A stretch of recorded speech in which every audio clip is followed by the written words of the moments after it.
Hi, everybody, and welcome to the Lighting Up Your Life with Lisa podcast, where we will discuss the human mind, body, and soul, and how to elevate ourselves to the next level of healing, wellness, and holistic health, wealth, and happiness. I am your host, Lisa Tabando, RMT and Bioenergetics Certified Facilitator. Y'all ready? Let's go. Hi, everybody. It's me, Lisa T, coming at you with some positive energy.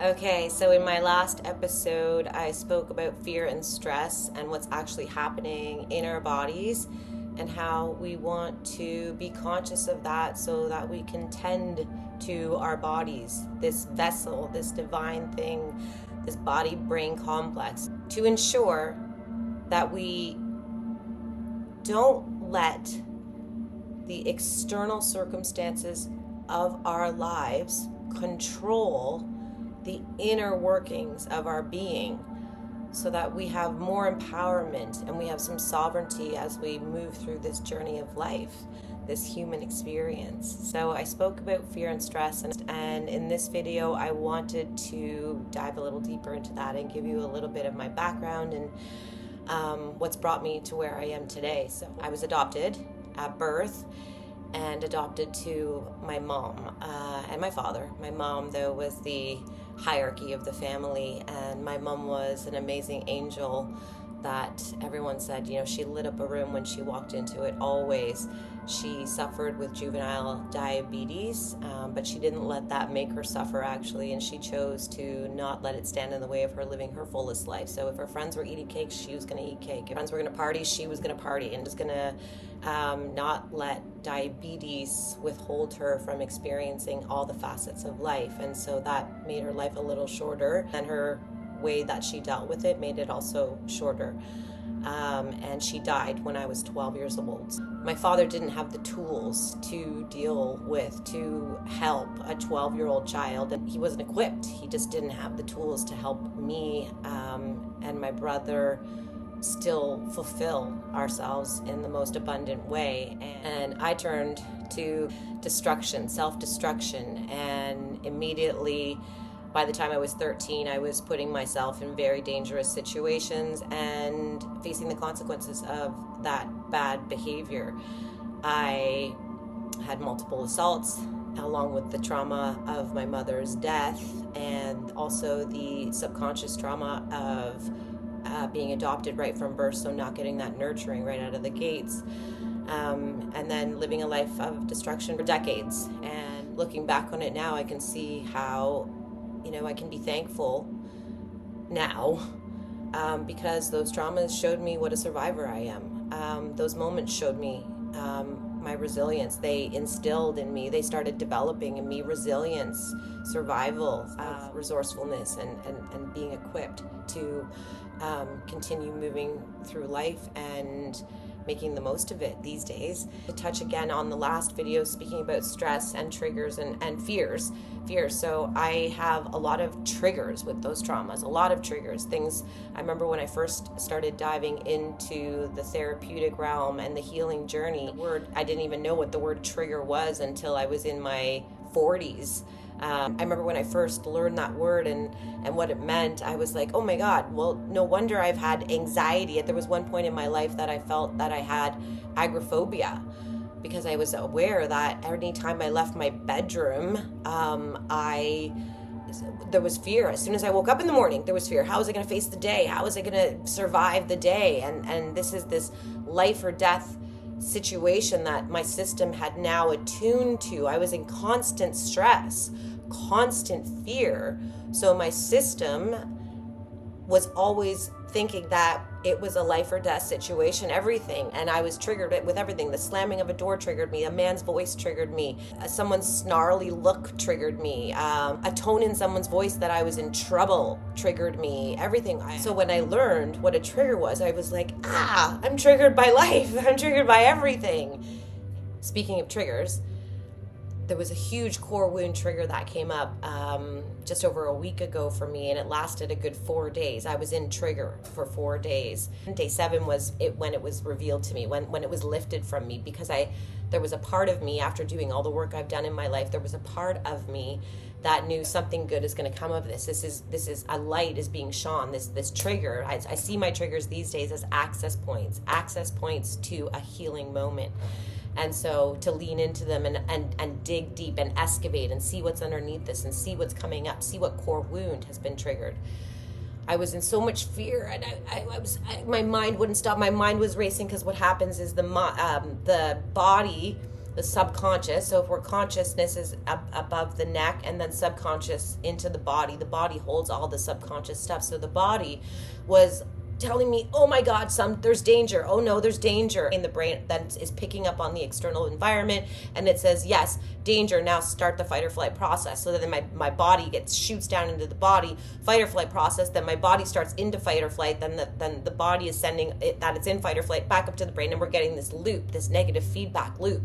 And so I was just in it for days. And luckily I know now, and I've learned about the healing journey and trauma and recovery journey and all of these modalities that I've dug into, breath work and all of these things. So I have an understanding and I can work with this stuff now. What's also being triggered is a part of us. It's a part of me was triggered. So when there's a trauma in our life, it's like a part of you gets dissociated at that point. It gets stopped. Now we move on, but say it happens, the trauma at 13. So there's a 13-year-old part in me that is going to get triggered. And then there's another trauma at 15. So then there's a 15-year-old part in me that can get triggered. That there's like an emotional growth point that stops at that trauma if I wasn't able to process properly. And then in my adult life, I'm going to get triggered by all these parts every time there was a trauma. So there's all these parts that I have to work with. And they're all inner child parts. Our inner child isn't necessarily 2 or 3 or 4. Sure, that is inner child stuff, but there's also inner childs that are 14 and 15 and 17 and 22. And when you get to understand those parts of you, then you can tend to them in a way that is going to be helpful for you and that will serve you. So in this big trigger of mine, just a week and a half ago, there was multiple parts that were triggered. And so that's why I think it stuck so long. But the message was the same, that Lisa is bad and bad things are going to happen. That's the core. When I'm talking with anyone I'm doing any kind of this work with, when I'm speaking with them, I can listen to their words and dig deeper and see what's the core, what's the foundational piece that's being triggered, because we start to tell a story. Our mind wants to create a story to make sense of what's happening. Don't go into the story and just look at the core wound. What's the core wound? Fear, sadness, judgment, anger. And I was angry at myself. I was in fear that I was in danger. I was judging myself. So these things were happening. So I had to see, how can I tend to these parts of me that are being triggered? That's the fear response. So we're in fear. So let's look at it. Let's look at what's coming up. What's the belief systems here? And now remember, a child, an inner part of you, an inner child has been triggered. So what does that child need now? You, this adult, right now, that child needs to know it's safe. I can handle this. I can make choices now. As children, we didn't have the opportunity to make choices. We couldn't leave the home, couldn't drive away, say we didn't have our license, we couldn't drive away, we couldn't move our homes or move to a new city. We were, under the influence of caregivers. So now we can. So we need to let our bodies know it's safe and that it's not a life or death situation, that it's okay. So we have our energy centers of the body, but then we have also energy layers that move out from our body. And then we have our spiritual layer. So we're spiritual beings because we're actually way bigger than this physical body.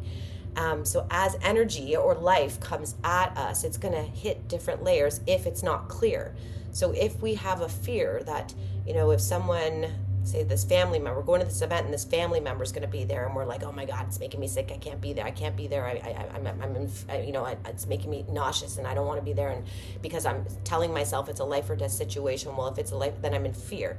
So what's underneath the fear? What's the belief system? So when things are coming at us, a feeling always comes after a thought. So something comes at us. There's a thought.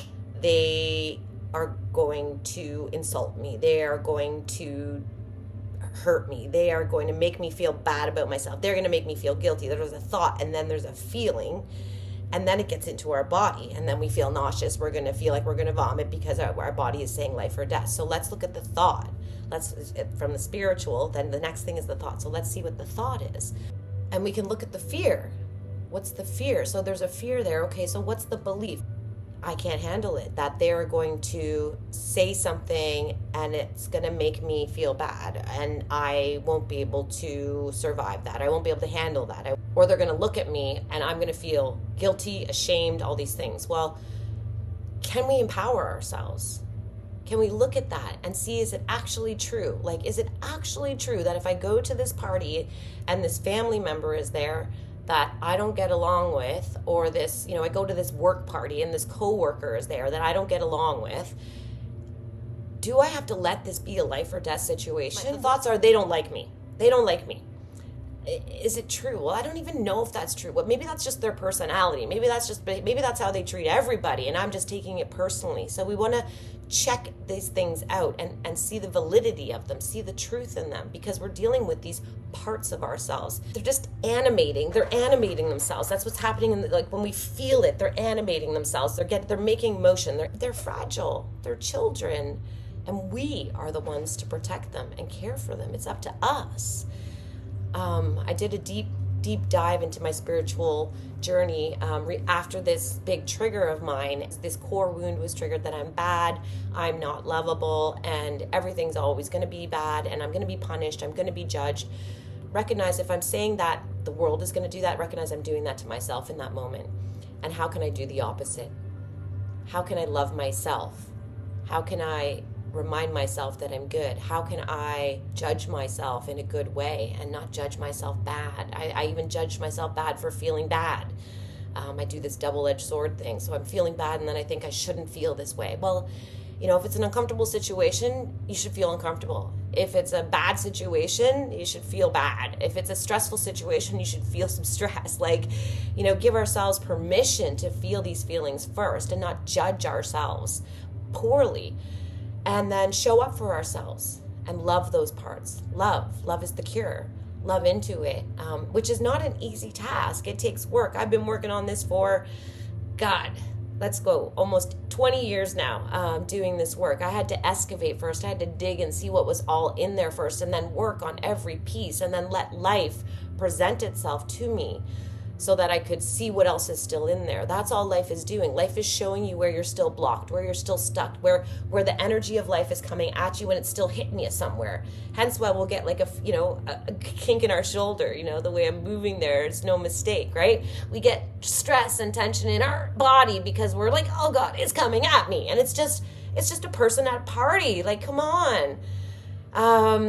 So we got to tend to ourselves, I say, come on, not to shame ourselves, but to see the reality of it and then have compassion for ourselves. Have compassion. You're not alone in this. That's one thing too. That's so important to me when I'm in these moments, in these triggers. One of the first things that helps so much is when someone says, I get it. I felt that too. Because I'll feel this judgment on myself that I shouldn't feel this way, and I want to be superhuman. I want to not feel this way because I know better, but I am still human, and it's always going to be a journey. The triggers are going to always come. The grief is always going to come, but how do I move through it this time?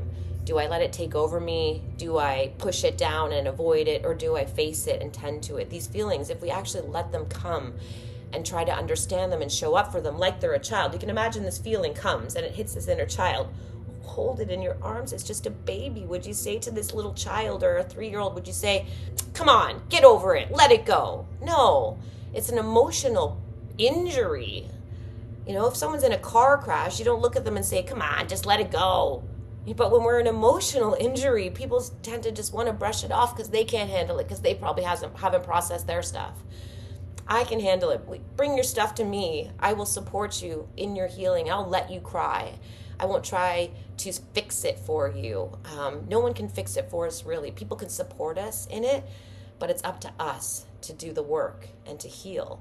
And when we do, I've noticed that some of my biggest pain points these days, all of my biggest pain points these days also have the biggest revelation and the biggest leveling up right on the other side of them. So, Thanks for listening to some of my story. Please keep watching my videos. Please give me a thumbs up. Woo! Give me a thumbs up. Please hit that subscribe button right down there. It doesn't cost anything, doesn't take anything from you. It just helps me keep spreading the love and helping as many people on this planet as I can. I do this for humanity. I do this for our healing. When one person heals, everyone around them feels that. When a whole community heals, the whole town can feel it. When the whole town heals, then the whole, city can feel it, and it just spreads. So help me keep spreading the love, spreading the positivity, and please comment. Please ask me questions. I'm here to help and I'm here to serve. Namaste.